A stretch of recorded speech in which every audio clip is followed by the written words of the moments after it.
ማህበራዊ ሚዲያዎቻችን ላይ የተለያዩ ሊንኮችን ተጭናችሁ ገንዘብ ስሩ ወይም ደግሞ ቪዲዮ አይታችሁ በዶላር መከፈል ትችላላችሁ የሚሉ ማስታወቂያዎች በዚህ ሰዓት ብዙ ናቸው። እኔ በበኩሌ እንደዚህ አይነት ማስታወቂያዎችን ብዙ አላምንም፣ ምክንያቱም እስካሞች ስለሚበዙ ማለት ነው።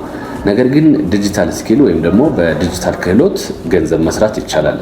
ላይክ እንደ አፕወርክ ወይም ደግሞ እንደ ፋይበር ያሉ ፕላትፎርሞችን በመጠቀም ወይም ደግሞ የራስን ፕሮፌሽን በመጠቀም ገንዘብ መስራት ይቻላል። ከዛ በተጨማሪ የተለያዩ ስራዎችን መስራት ይቻላል ዲጂታሊ፣ ላይክ ትራንስክሪፕሽን ወይም ደግሞ ትራንስሌሽን። የተለያዩ የትራንስሌሽን መንገዶች አሉ።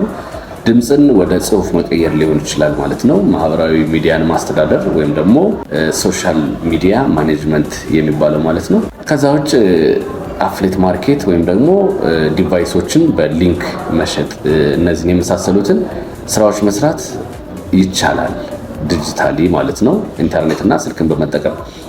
ነገር ግን በዛሬው ቪዲዮዬ መልእክቴ ምንድነው? እንደዚህ የተለያዩ ሊንኮችን ተጭናችሁ የተለያዩ ቪዲዮዎችን አይታችሁ በዶላር መከፈል ትችላላችሁ ከሚሉ አጭበርባሪዎች ራሳችሁን ጠብቁ። which is real የሚለውን ጥናት ወይም ደግሞ ሪሰርች ሰርታችሁ ስራ መስራት ትችላላችሁ ማለት ነው። ከኦንላይን እስካም ግን ተጠንቀቁ። የቦይዝ ዲጂታል መልእክት ነው ማለት ነው።